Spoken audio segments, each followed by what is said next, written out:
What's up, party people? It's Keys Dan with RadioWhat.com, DJLittleRock.com, coming to you live and in living color from the Radio What studios. And this is my podcast, What Makes You Famous? It's an extension of the RadioWhat.com internet radio station that I've been running for quite some time. And if you need DJ services, where do I always send you? DJLittleRock.com. One more time.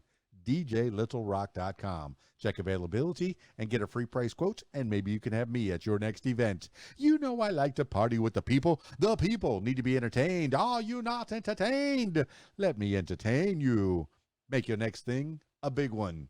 Speaking of entertainment, today on the program, so excited. Patricia Wallen's on the show. Oh, you've heard that name. Oh, you know that name. Well, you're going to get to know a little bit more about Patricia Wallen in the next few minutes, so stick around. This week's shows, I have my one public show. Yes, the Video Dance Party Karaoke Jam, Friday night at the Rab in Conway, Arkansas. Always a good time. They got a full bar. The kitchen's open, pool tables. They got a pool tournament on Friday nights. So if you want to try your hand at playing pool, possibly make some money while you're waiting to sing on stage right next to little old me, yours truly. Yes, always a good time. It starts at 8 p.m. until 12:30 in the AM. And you know the dance floor is always open. I think I'm going to play. Yeah. I think I know what the theme is this weekend. Bluegrass. Did I give it away? Did I give away who I'm talking to today? Also, hey, on Saturday, I'll be up in Marshall for a grand opening for Family Dollar. So if there's a Family Dollar that's just opening up in Marshall, Arkansas on Saturday morning, I encourage you to check that out, because I'll be out there playing some music. I just got that gig a couple weeks ago. I said, yeah, I could do that in the morning. I don't have anything to do until the evening. So I'm kind of excited about that. Marshall, Arkansas, Family Dollar, 10 a.m. until 1 in the p.m. So that's pretty cool.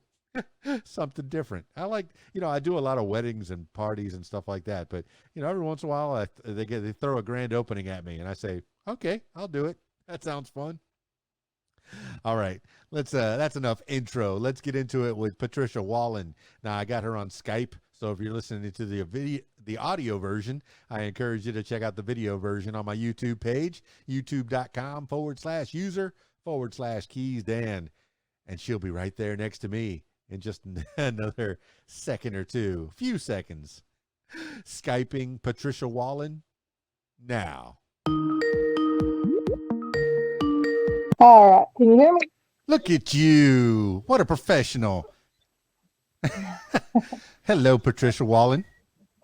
Hello. How's it going? Oh, it's so good. Oh, my goodness. So excited to be talking to you. Patricia Wallen, my goodness. I know we've been kind of tagging for the last little bit. The last time that we tried to schedule this, I think somebody else, maybe an agent of yours, might have tried to schedule this podcast, and they forgot to tell you. Does that happen sometimes? That happens, yeah. Well, I'm thinking that I forgot. I probably didn't write it down, so I'll take the blame for it. I should have wrote it down, but I did write down this one. So well, who writes things down? Don't you put them on like a phone app? Are you still in the type of person that writes things down? No, I'm old school. I like to write my stuff down. All right, so you're still old school where you write things down rather than put them in your phone. I do both, I think. Yeah, well, I do make little notes or whatever, but I'll end up, I just like to be a little organized and put it like I got a planner, and I like to put it on the specific dates of the month and all that. And so I've got like 2 or 3 planners around here. I use one. I've got one that's my favorite that I use. Yeah, I remember, back in the 80s. Yes, I'm a child of the 80s. That's the 1900s to you kids. All right.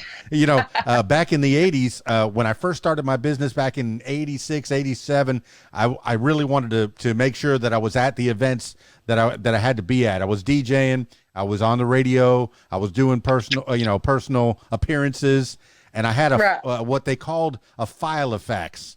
And if we put that camera in front of you, set it, yeah, we'll get you all centered up, and you'll look good. For the people listening to the audio version, they'll never know what I was talking about. But if you're listening to the audio version, I encourage you to check out the video version, so you'll see Patricia Wallen sitting right there next to me. That's pretty cool. All right, but I digress. I had a file fax, is what it was called, which was really a leather binder that had a calendar in it. And, you'd make notations. And then in the back, there was like note pages. Is this what you're using still to this day? Well, no, not exactly. It's just like a calendar, and it's got, it's just like a normal calendar. It's got like in the back of it, you can write notes, additional notes and stuff. But I just kind of like, for example, like today, I just wrote, a podcast with Keys Dan and just kind of scribbled it on the actual date. I'm famous forever. That way in 100 years, when they find, your artifacts, they say, oh, this used to belong to that great star, Patricia Wallen. And somewhere in your universe, in your archive, Keys Dan will be a small part of it. And that's cool. And that's cool. Yeah, but they might have it in a museum or something. You never know. Oh, for sure. Oh, I definitely know. It's going to be the Patricia Wallen wing of the Smithsonian Institution. Hey, that's right. Yeah, because famous people get stuff like that. No, and I appreciate you so much, to no end. I know that the best place to start is probably the blurb that you have on your Instagram. I read the blurb on your Reverb Nation. That's a little bit longer, but the blurb on your Instagram sets you apart from most of the musicians and the talents that I get to have sitting here in front of me. I'm a mandolin picker since the age of 8. I grew up listening to and playing bluegrass, so it's my fave, but I love all kinds of music. That is the place to start. If you were writing your Wikipedia page, and I didn't even look to see if you had a Wikipedia page, but if you were writing the blurb on the top, those top 2 paragraphs, give the people an idea of who Patricia Wallen is. Pretty much what you said. I grew up with music. I've been playing since I was 8 years old. Bluegrass is my favorite. I love country along with other genres, but my favorite's bluegrass. I'm a mandolin picker and singer. I would sum it up. All right. I know that I guess you're in Kentucky. Are you born and raised in Kentucky? I am. Whereabouts in Kentucky? Hindman, Kentucky, a little small town called Hindman. Small town. How small of a town? How many people? Well, if you would blink, you'd miss it. I'm probably thinking the population maybe 2,000. Okay, now I'm not sure how old you are, but are you familiar with Hee Haw? I've heard of it. Yes, I'm 33. Okay. If Hee Haw was announcing your town, they would say Hyman, Kentucky, population 2,000. Salute, because they were saluting you. That was a show that featured a lot of picking and grinning and a lot of country music, and it harkens back when I'm watching your videos on YouTube, and I encourage everyone to go to your YouTube because it is chock full of your performances, live performances, and even when you're sitting alone in your room and you want to give I like when a musician is bored, because then they will get on their YouTubes or their various social medias and give out a show, give a sampling of what a Patricia Wallen show is. But this started from a long time ago, 8 years old in Kentucky, small town Kentucky. You have to play bluegrass. It just feels like that. That's like if I'm talking to somebody from Canada, they have to play hockey. If I'm talking to somebody from France, they have to like baguettes. It's stereotypical, but it stands to reason. You're in Kentucky, bluegrass. It makes sense. So, but tell me, what's getting an 8-year-old Patricia Wallen into bluegrass? Well, I was probably 2 or 3 years old, and my mom and dad and brother had a bluegrass band, and they would practice in the living room. It was like a concert in the living room. and I would be in my playpen and I would dance. And I loved music so much. I would dance and I loved it. And I would just, listen to them. And, I was always fascinated with the mandolin. My dad played anything with strings on it, but his favorite instrument to play was the mandolin. So I would always pick it up, look at it, kind of observe it, and I'd put it down. And finally one day he's like, he said, if you're going to keep picking it up, I'm going to teach you how to play it. So he started teaching me how to play the mandolin. I think the first song I learned on the mandolin was Wildwood Flower. So once I learned Wildwood Flower, he got the guitar out and we would play together. He would make sure that I could play in time, which he stressed that the importance of keeping time, so that you could play with other people. And then he figured out that I could sing a little bit. So he got me singing Rocky Top, was one of the first songs that I started singing. So we would go to like these little jam stations like that I have every week in my town. And he would bring me along and kind of show me off, like, here's my little girl. She can play and sing. And he loved it that I was into music as much as he was. Patricia Wallen, what a wonderful father-daughter activity. As a father myself of two girls, I'm always looking for something that I can connect with them. A lot of times, men, okay, yes, I guess the sentiment is a girl's first love is her dad, and a dad hopes that that's true in some sense. That a daughter admires the dad enough to say, okay, that's the standard. That's the kind of fella that I would look for. That's the kind of people that I want to associate with, is somebody Right. like my dad. And you had a bond, it sounds like, through this music, through the mandolin, through the guitar, through singing, that not a lot of people are able to do. I mean, this is a wonderful piece of your life. And now in other ways that you connect with your dad, I mean, did that help to solidify that? And where's mom in all this? Yeah, well, she played the bass. They had a band. They were called the Pine Top Ramblers. They had a bluegrass band called Pine Top Ramblers. And they had my brother playing mandolin. He plays mandolin also. His name's Darrell. And my mom played bass. My dad played lead guitar. Or he played guitar. He was the lead singer. And so they had their little band, and my mom was right there. She would play music and stuff also. They would go play shows and stuff, but where I was so little, they kind of had to kind of miss out on some shows where I was so little and stuff. But the older I got, take me to shows and such. But when I was 12, my mom got diagnosed with Alzheimer's. They had me at a later age. My dad was 46 and my mom was 42 when they had me.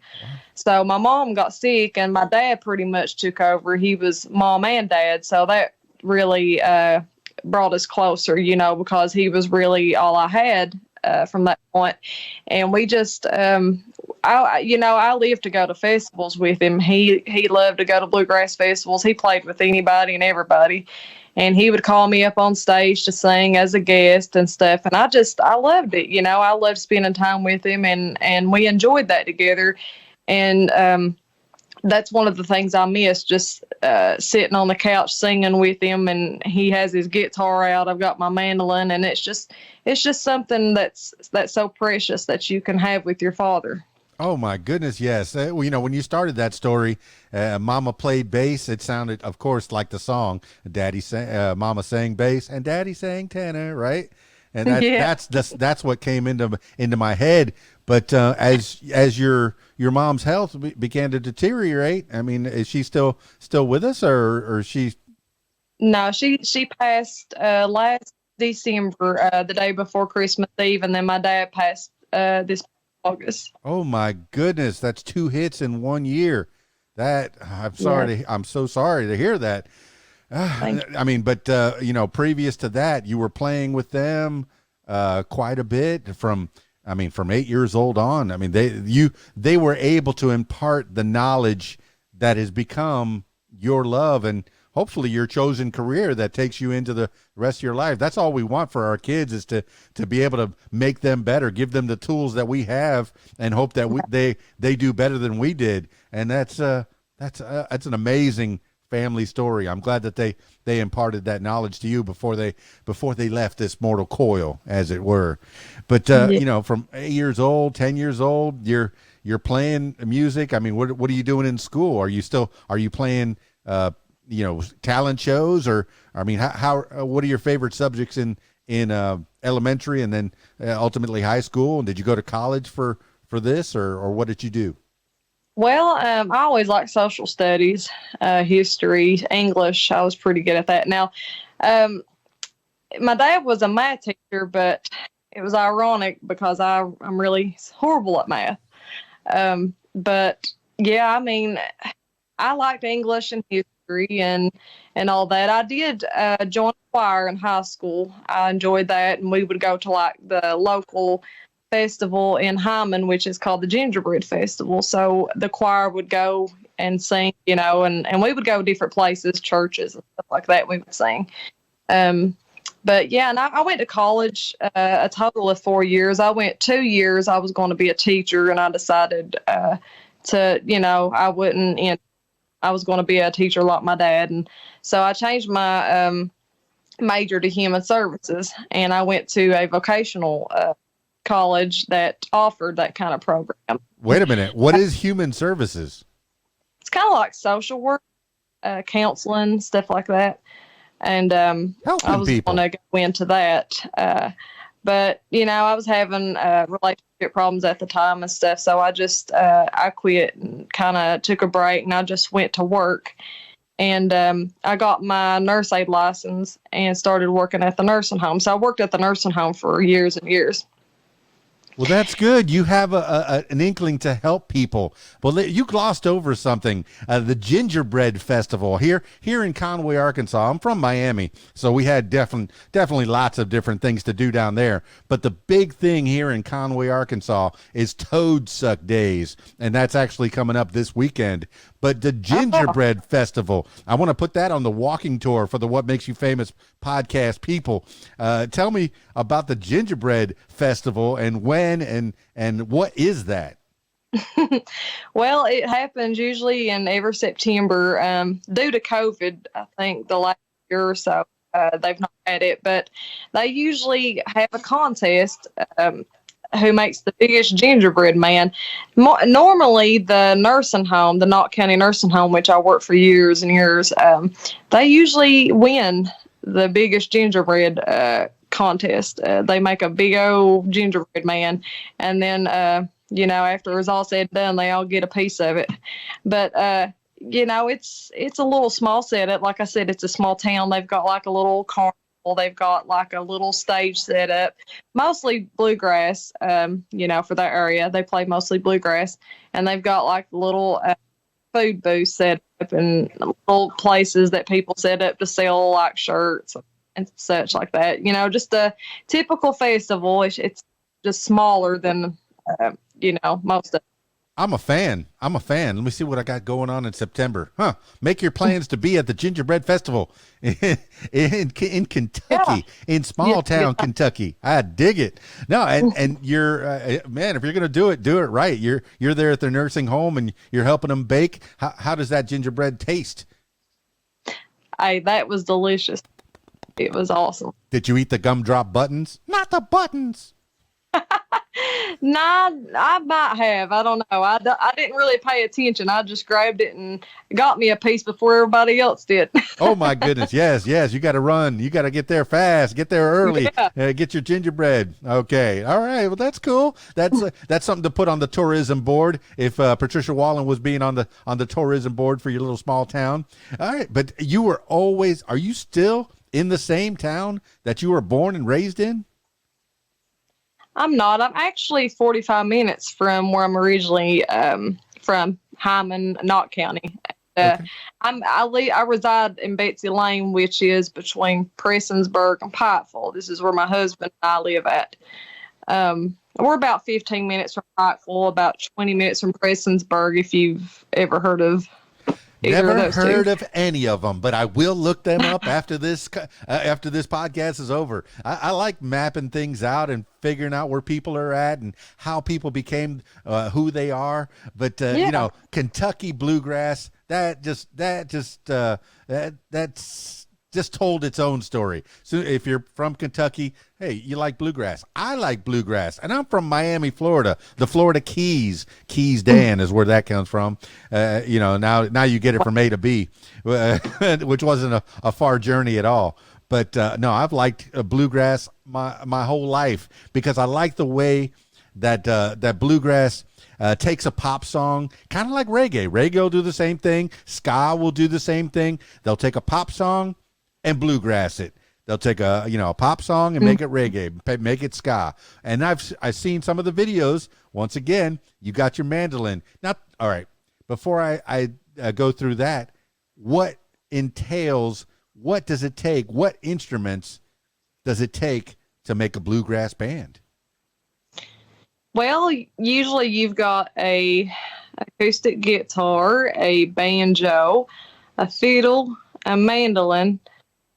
That basically, as long as you got all of that, pretty much got a bluegrass band.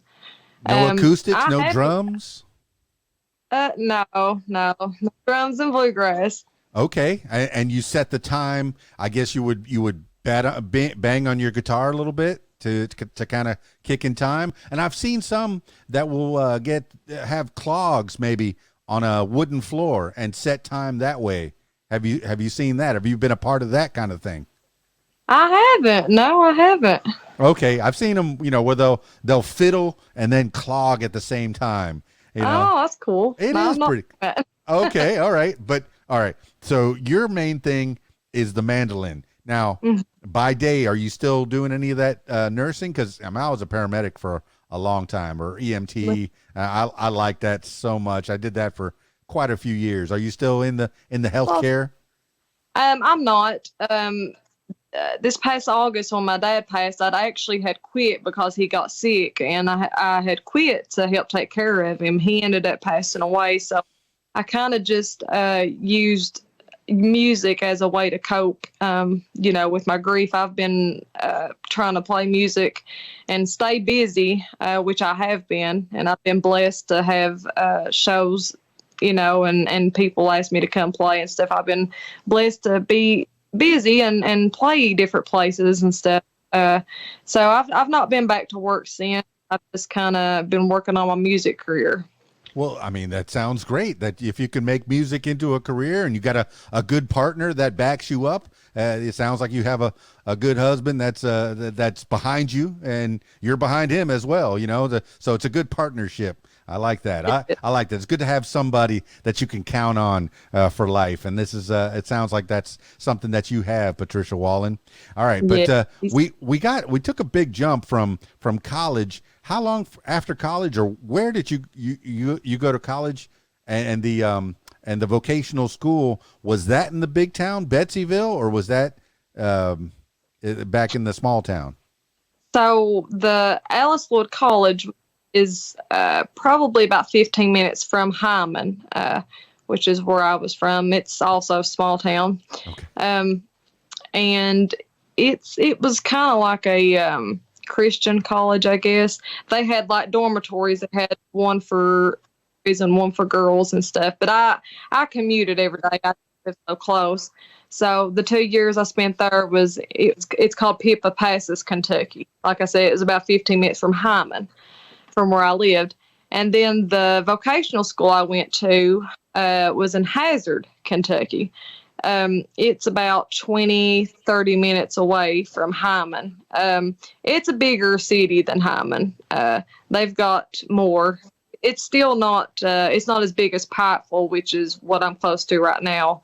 But it's definitely a bigger city than Hyman.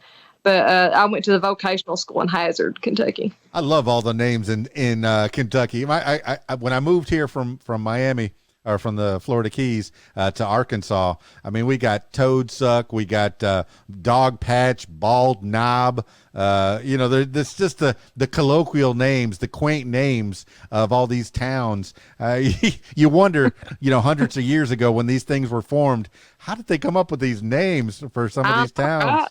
But how did Hyman get formed? Do you know any of the history of Hyman? Was it Mr. Hyman, Mrs. Hyman?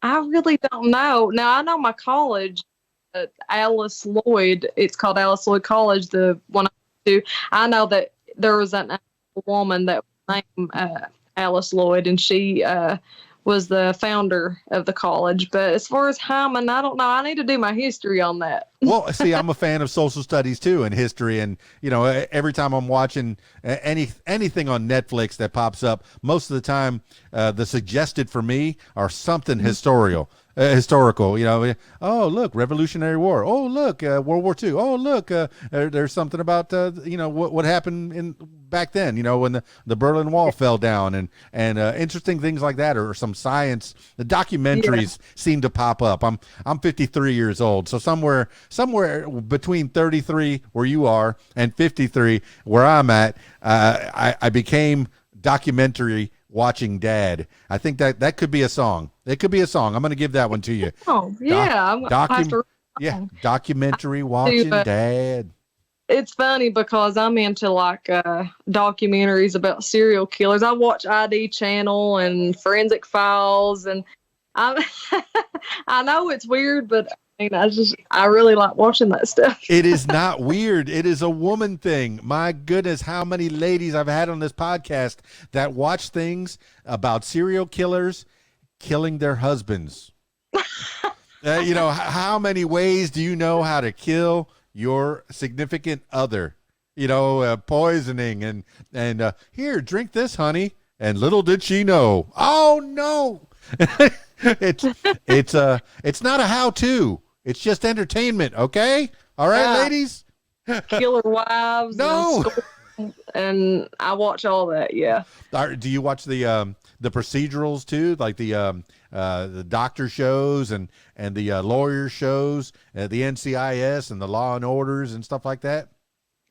No, I don't really watch any of that. I watch, just mostly the ID channel, and I watch a little bit of Netflix here and there, but just mostly ID channel. It's my favorite channel. I just like watching about killings and all kinds of crazy stuff. Let's move out of there. Daddy's scared. Keys Dan just got a little bit scared. Okay, all right. Patricia Wallen's got a streak. But, it's all entertainment. You know what's funny is, back in the 80s, we used to have a lot of people that would get up in arms. Whenever something terrible happened, and things terrible happen, we're humans. We have conflict. We have love. We have hate. We have ups. We have downs. And whenever something horrible happened, he was watching that scary movie. It must have been that caused him to do that horrible thing. Yeah. Did it really? He was listening to that Beatles record, and it made him do that horrible thing. Did it? Right. Did it really? No. People do horrible things, and entertainment is entertainment. And I think if people can get their frustrations out or get their feelings out in entertainment, watching a show or listening to a band, that's better than doing the actual act. If you watch it on a big screen, okay. Oh, that's what happens. Oh, that was terrible. Okay, I don't want to do that in real life, but that was pretty cool to see that on the screen. I get it. That's where I'm at. But back to the music. I know we went on a big tangent. I like it. I like learning about Patricia Wallen. But you get out of college. When are you going on your own doing gigs, or are you going with mom and dad all the way through until they passed? So after I got out of college, my dad and I, he had a really bad back. He had bulging disc, and he had like 2-3 surgeries. So at that time, he was walking with a stuff, but we would still go to a jam session every Tuesday evening, and it was called Picking and Grinning, and we go down there. At this point, my mom's in the nursing home. When I was 17, she got so bad that she needed 24-hour care, and so at that point, it's just my dad.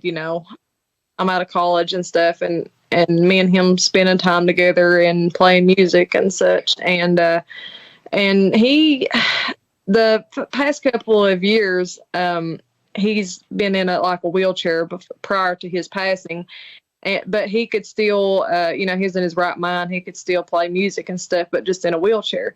He didn't let the wheelchair get him down. He would sing tenor with me. He would play his mandolin, his guitar. Just a couple of months up until he passed away, he got to where his hands and stuff shook really bad. And I'm assuming it was arthritis or something of the sort. He was thinking Parkinson's, but I'm thinking it was just his arthritis. He just couldn't hold his pick and stuff. And it was really frustrating to him. But he was such a musical prodigy. He could play anything with strings, which I cannot do. But we still played music, but it was at the house. I hadn't done anything live, like going out since I was probably 19 years old or something.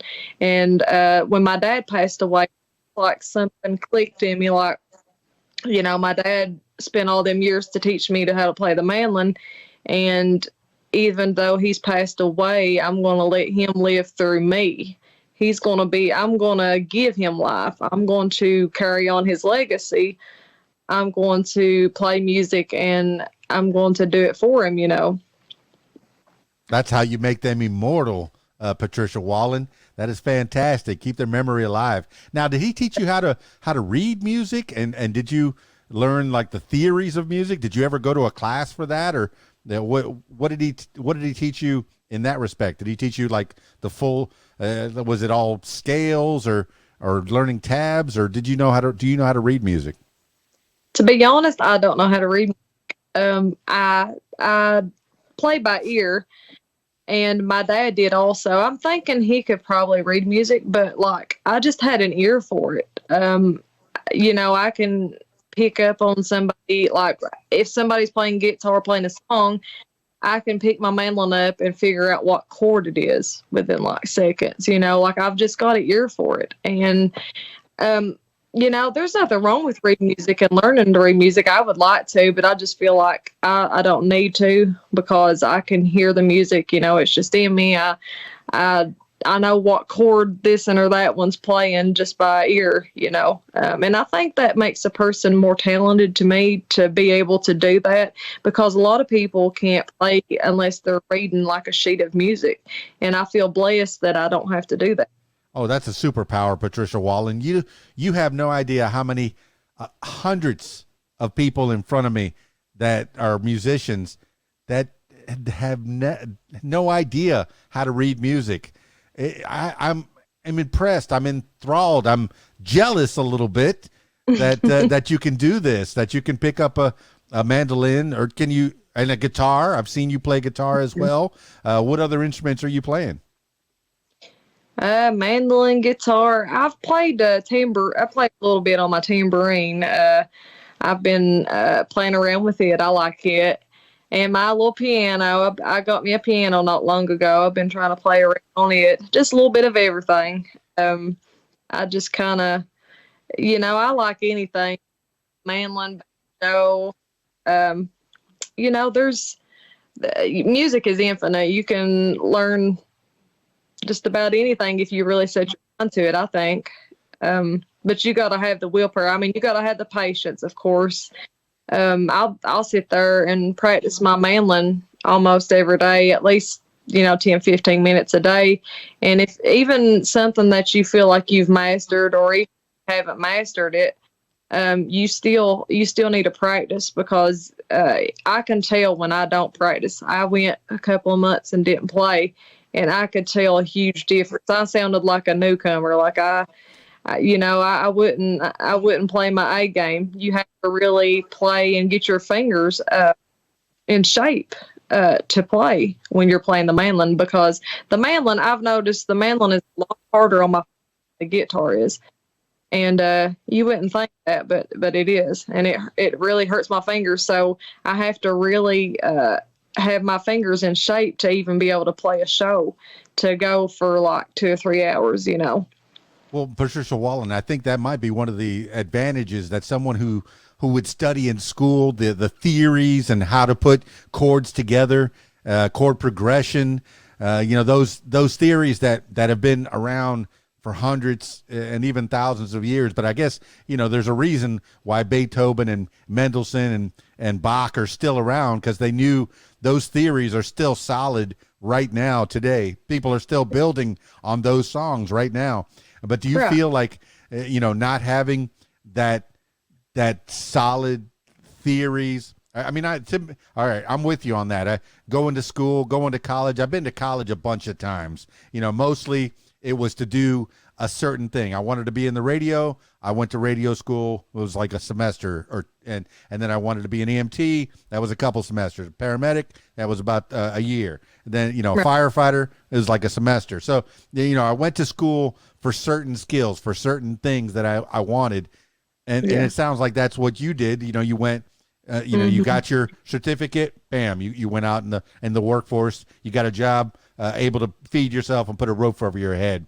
We did what we had to. But, not having gone and gotten that formal training, do you think that you're in a disadvantage, or do you think that there's a muse maybe that helps you to be more creative, that you're not bogged down by the structure of theory? I feel like, it would be cool to learn all that, but I just feel like it would be a disadvantage to learn that, because it would mess up, the way I play, and I don't really know how to explain it. Like, I would rather by ear. I would rather not have to look at a sheet to tell me to do this and do that. I would rather just hear it, play it, and play it right, get the timing right. Now, the main thing that, like my dad emphasized was the timing, and that's, to me, that's what I have found to be the most important thing in music, especially if you're going to play with bands and stuff. And I'm not sure that theory of music could really teach you some of the things that my dad taught me. Yeah, I wouldn't know. I definitely wouldn't know. And it sounds like your dad was a solid musician, and the playing by ear thing. Fantastic. What a great power to have, a great gift, a skill to have. And yes, when you're playing with other people. Now, you being a musician that plays a stringed acoustic instrument, you're on the go. You're able to get up, go, hey, meet me here tonight at 7:00, and you're going to do 45 minutes, a solo with your mandolin or with your guitar, or I need someone with a tambourine. Or are you able to? Do you feel yourself skillful enough on the piano to where you could take that out on the road just yet, or is that something that's a newfound skill, something that you're working on? That's a newfound skill. I wouldn't feel comfortable going out and playing it yet. But mandolin, yeah. That sets you apart. I know I said it in the beginning of this podcast. That mandolin sets you apart. I think of Bruce Hornsby probably being the most famous mandolin player, with the mandolin rain. I don't even know if he was the one playing the mandolin in that song, but I know that growing up, that was the song that, I listen to that, and it changes my feeling, changes my vibe, listening to mandolin music. And comes from the Greek, right? Is that where mandolin comes from? Well, I grew up listening to Bill Monroe. My dad introduced me to Bill Monroe, and I was just told that he was the founder. Well, they called him the father of bluegrass. Said he started the whole bluegrass thing, and so I always grew up, Bill Monroe that really got things started with the mandolin. I've actually got a picture of him on my wall. I don't know if you can see him or not. He's right there. Look at that. And That is solid to have a mentor of sorts, someone that you looked up to, and bam, you put them up on the wall as inspiration. That's fantastic. yeah, but yeah, I grew up. My dad conditioned me. He knew what he was doing. He wanted his little girl to play music, and he conditioned me. He had me listening to like Jimmy Martin. If you've ever heard him, a bluegrass musician, Bill Monroe for sure. He taught me Bill Monroe style. Bill Monroe, the old traditional sound on the mandolin. I don't sound like any of the new grass today, like Sam Bush or Nickel, the guy from Nickel, Chris Steely, I think is how you pronounce his name. I don't sound like any of them. If you listen to Bill Monroe, you can tell that I was taught a lot of his traditional style music. So my style is more traditional than new grass. Well, I think you're picking out my playlist for Friday night. Usually on Friday nights, I have a gig over at the Rab in Conway, Arkansas, where it's like a video dance party and I'll karaoke jam. But I always wonder, what am I going to play? Am I going to 80s, 90s, pop songs, country music, rock, heavy metal? I think it's bluegrass this weekend. All right. I think we're going that way. And if I could slip in a Patricia Wallen video here and there, I will. Yeah, that'd be great. Yeah, I know I got you on the YouTube. Now, are you writing music now? Because I didn't see, I saw on your Reverb Nation that you have songs, what is it, Melting Snow, Sunshine, Don't Blame Me, Before I'm Done, Don't Lie, amongst other songs. Is that songs that you've written, or are these covers of other songs? These are songs that I've written, all except the Melting Snow, Sunshine and Rain. My dad had wrote that song, and he had never went out and played it or anything. So as a tribute to him, I recorded and did my own rendition of his Melting Snow, Sunshine and Rain. This man is living forever and ever through you, Patricia Wallen.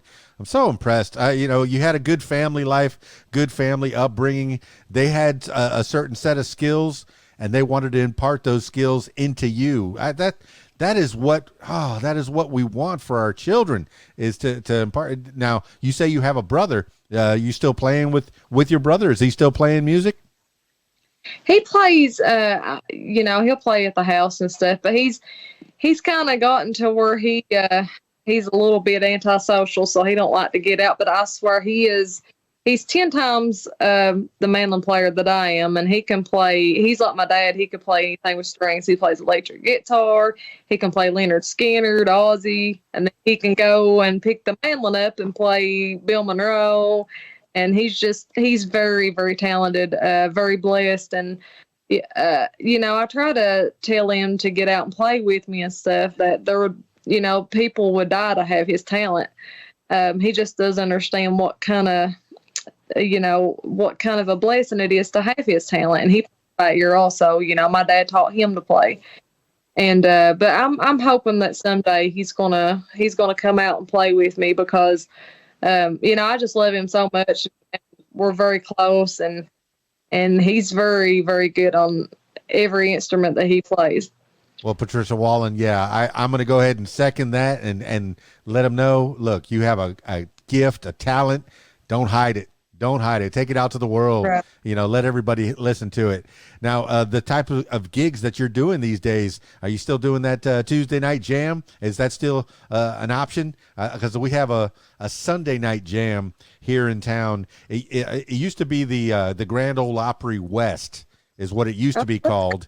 And now it's called TC's. And every Sunday night they have a jam where different musicians from the area, you'll have a guitarist from one band and a drummer from another band and a guitar player, just a singer from another band, and they all jam together. Are you still doing the Tuesday night jams, or what are you doing?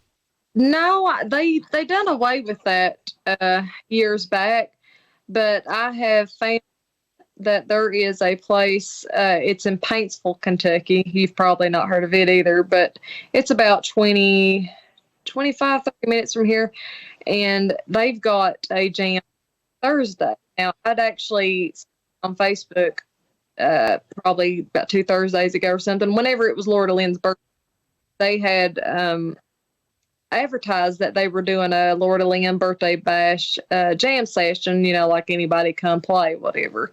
And so I showed up a little bit late.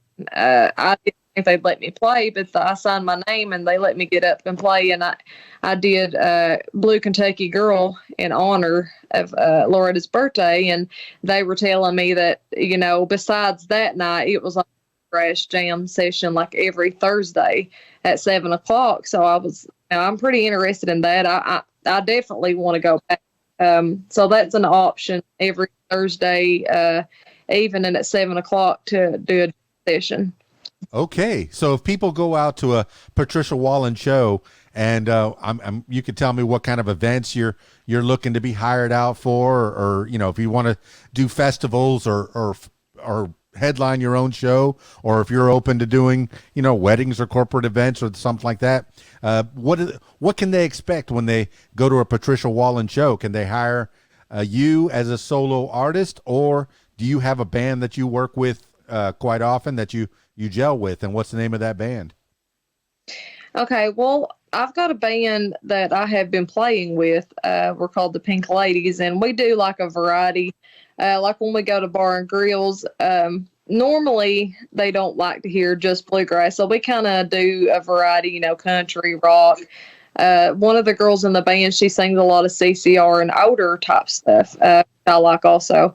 But then I've got a guy that plays with me on bluegrass, and I just kind of gather up a few people to play with me when I do bluegrass only, And but yeah, I could if somebody wanted me to play solo, I could do that, or if they wanted to book like my band, the Pink Ladies, like if they wanted a variety, music, 70s, 80s, just whatever, they could book me solo, or they could book my band.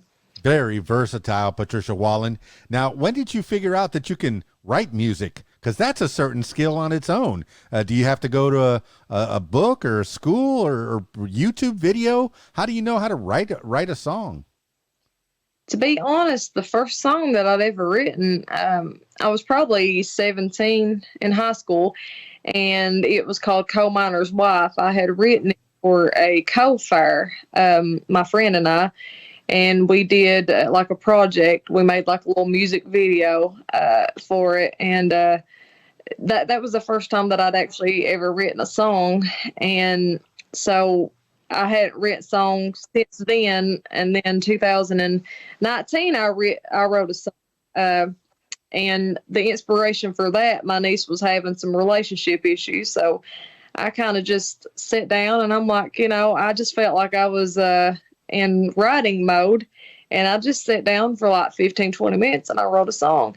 It just kind of comes at me every now and then. I don't consider myself a songwriter. I would love to be able to write songs. I want to write a song about my dad and my mom and stuff like that, and growing up. It's not come to me yet, but I think it will. It just, it just comes to me. It might be a year, might be 2 years, but usually a song will come to me when I least expect it. Well, Patricia Wallen, when you're writing a song, do you pick up your mandolin? Do you pick up your guitar? Do you hum the melody in your head, or are you writing the words? Do you think about what's the first thing that comes to you when you're writing a song? When I'm writing a song, like the words will come to me. I'll get my notepad out and write down some lyrics, and I'll kind of hum in my head trying to figure out what kind of sound I want. Well, then I'll usually get home, take my guitar, and try to put music with my lyrics. And that's usually how I'll write my song. I'll write the lyrics down first, and then I'll try to figure out the music to it. Okay. Are you going to recording studios and putting this down? Are you, how are you recording your music? Who's recording it for you? So the 4 songs that I recently recorded that I put on Reverb Nation, I went to a studio. It's called the Mountain Arts Center in Kentucky. they have a really nice studio. It took me about 2 days to record my 4 songs, and then it took him probably a couple weeks to get the mastering and all down pat. But I really want to write some more songs, go back to the studio, and make another album or put it on all platforms. I write some more music. I definitely want to do that. Well, as a musician, I want you to be able to make a living in your craft. And, are these songs available on iTunes or Spotify? Or you you told me once again, you're old school. You wrote a song, like you wrote it down on a piece of paper. You don't type it out.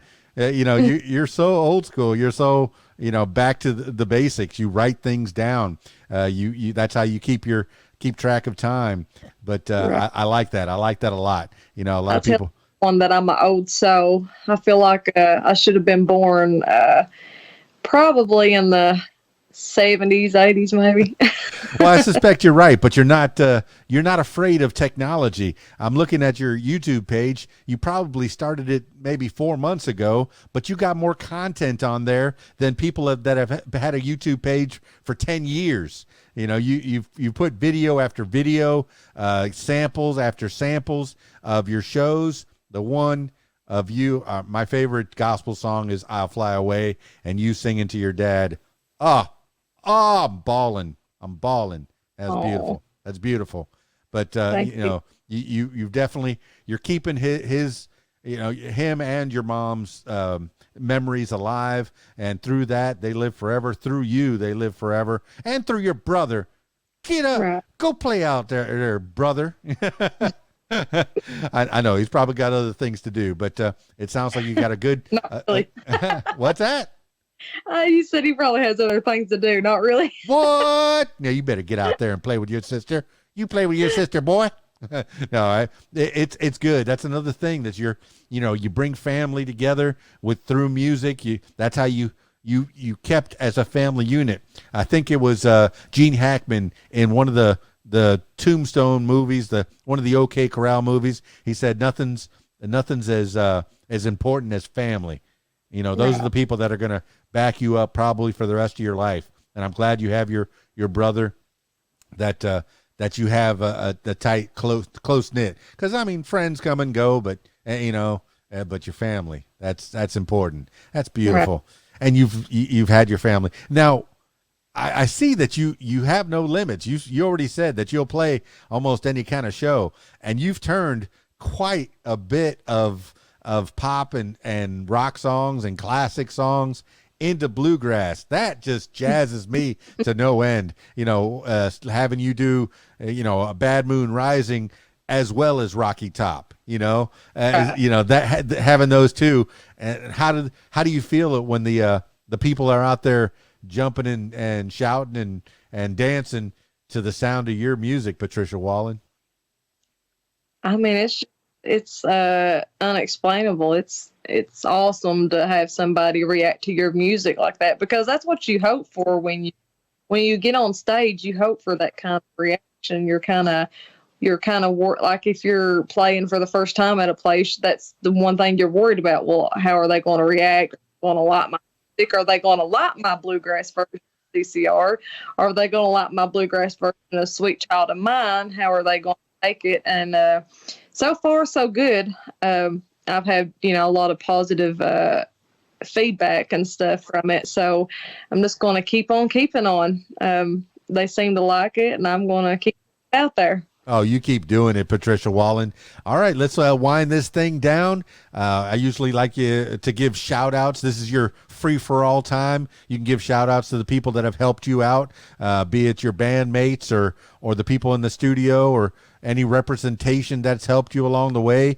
Are you keeping it independent, or are you getting signed to a label? Do you give shout outs to people that have helped you out? Yeah. Well, I'd have to say number one support, my husband. He's been there. He says he's a cheap roadie. He carries my stuff. He's always at my shows and stuff. I know it gets tiring because a lot of the weekends my music takes up our weekends, and he likes to do his thing too. So he's compromised a lot, and he's always been there for me. And he's always, every time you see a video on Facebook, him recording, it's him. He's right there. He's always there. He's never missed a show. He can sing my songs. He knows every song that I want to sing. He knows all the words to all my songs. And he's great. He's a great support, and I just love him to death. I couldn't find no better man. Well, that's a good teammate right there. My goodness. Does he sing? Does he play? Is he wanting to get into the biz, or is he happy to be the behind the scenes, behind the camera guy? He wants to be behind the scenes. He can't sing, and I've tried to teach him to play, and he wasn't having it. So he's just going to be my manager or whatever you call it, roadie. Yeah, for sure. I've been looking for a roadie since 1986. Haven't found anybody that'll set up my equipment properly. So I just keep doing it myself. Well, that's cool. That continue with the shout outs. And my brothers, they're one of my biggest supporters. My two brothers were very close. My brothers Lawrence and Darrell. Darrell is the one that plays music, mandolin and all the other good electric guitar, a little bit of everything. My brother Lawrence, when my mom got sick, they kind of all pitched in to help raise me, my brothers and my dad, So I want to shout out to them. I want to shout out to my bandmates, the Pink Ladies. We've been doing a lot of gigs together, and they've been helping get gigs. I've been helping get gigs. We've all kind of worked as a team. And I want to shout out to my friend Ashley. She works a lot, but if she didn't, she would come to every show that I've had. And that's about it. Well, it's good to have an Ashley. Once we get to a certain age, all you need is that one friend, that one BFF, that ride or die. I think I have one. John Canada, you're out there still. I knew him since high school, and he'll always be my bestie, I mean, I got acquaintances. I got people that I know and I love and I appreciate, but yeah, have that one. That's beautiful. No, what's that? I said, she's my one. We've been best friends since high school. Fantastic. All right, let's wind this thing down. Tell people how to find you, and if they slide into your DMs, what kind of collaborations do you want to get involved in? Do you have a website, or are you the social media is the way to contact you? How do we get a hold of a Patricia Wallen to hire you for a gig? Well, they can message me on my personal Facebook. I've got my band page, Facebook, Patricia Ann Wallen. My regular Facebook's just Patricia Wallen. My Instagram's Bluegrass Girl 1989. They can go to my YouTube, type in Patricia Wallen. It should pull up my videos. I've actually tried to do that before, and it's pulled up Morgan Wallen. But then I'll see my videos underneath, so they shouldn't have no trouble pulling my videos up. And then the ReverbNation.com, they can go to ReverbNation.com, type in my name, and they can see my songs on there. But all my songs are on all platforms. iTunes, they're on Apple Music, Spotify. It's on, all my songs are out there on everything. Well, those first four were the easiest ones for me to find. I found your Facebook, Instagram, Reverb Nation, and your YouTube. I'll make sure that I put those in the show notes so people can find them right there below. And people can find you. What kind of gigs are you wanting to be hired out for? Well, I really don't care. I'm up for anything. I like to play music. I play at bar and grills. I would even do weddings. I did the Pink Ladies with my band. We actually did a campaign about a year or so ago. We got asked to come to a park and entertain for a campaign. This guy was running for jailer, so we got asked to be a part of that, and that was really fun. So it's just whatever. The sky's the limit. Did you steer it towards that? Did you sing In the Jailhouse Now? One of my favorites. I didn't. I should have thought of that. All right. That's the next one. Next time you're working for a jailer. Or sheriff in the jailhouse now. Oh, that's perfect. Perfect. All For right. sure. I'm mindful of people's time. I don't want this to be the last time that we talk. As things progress, if you have more things to promote as time passes, I give you an open invitation to come back. It's been a complete pleasure chatting with you, Patricia Wallen. Now, I usually finish things off with last words for the people.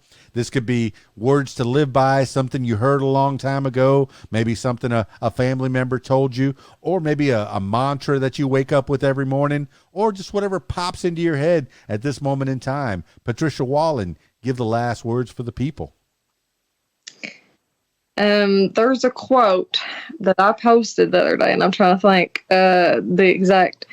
It said something about you'll never do nothing if you don't try, or something like that. You'll never achieve something if you don't try. And I believe in going for it. If you go for it, I mean, it ain't gonna happen if you don't.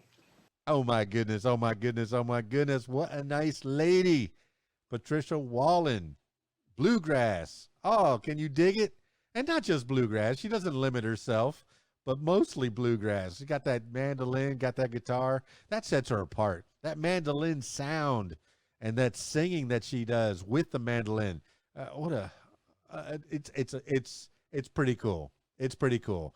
You know, I can't even say that guitarists are a dime a dozen, because they're not. I can't play that guitar. I had a guitar, before it got stolen, and I had it for many, many years, and I could play 3 chords. I'm so impressed when people can put many, many chords together and actually play songs in front of people where they sound sound good. And I appreciate you, Patricia Wallen, for being on the program and telling a part of your story. My goodness, you've had some ups and downs, but your family is what made you who you are today. And I can appreciate that sentiment. I do appreciate family, instilling all their values, all their skills, everything they had, they put it into you. And through you, they live forever. Forever. And, especially if you lay your tracks down on, and put them out on the internet for people to listen to forever and ever. Who knows how long this internet's going to be out there? Hundreds, thousands of years? And they'll be listening to a Patricia Wallen song, and even the one that your dad wrote. Oh, it's going to be out there forever and ever. Amen. All right. Patricia Wallen, thank you so much for being on the program. I look forward to keeping up with you and finding out more and listening more. Make sure you follow Patricia Wallen on her Facebook page, Patricia Shawn. And I think the main page would be Patricia Wallen 89. Patricia Ann Wallen 89 on her Facebook. Make sure you follow that Facebook page for all things professional, Patricia Wallen. I mean, unless you're a pal, don't go adding her normal page. But send all your DMs to the Patricia Ann Wallen page, Patricia Ann Wallen 89. All right, that's it for this edition of What Makes You Famous. Now, if you, yes, I'm turning my attention to you, my loyal listener. If you would like to tell your story, I encourage you to give me a call, 501-470-6386, or email keysdan@aol.com. That's it for me. It's keysdan, radiowhat.com, djlittlerock.com. Peace. I'm out of here.